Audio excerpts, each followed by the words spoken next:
ഞങ്ങളുടെ മിശിഹാ തമ്പുരാനെ, നീ പ്രകൃത്യാ ഉന്നതനും പീഡകളിൽ നിന്ന് അകന്നിരിക്കുന്നവനുമാകുന്നു.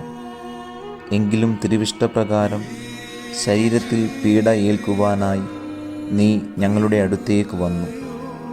തിരുവിഷ്ടത്താൽ ശരീരപ്രകാരം മരിക്കുകയും ആത്മാവിൽ ജീവിക്കുകയും ചെയ്തു.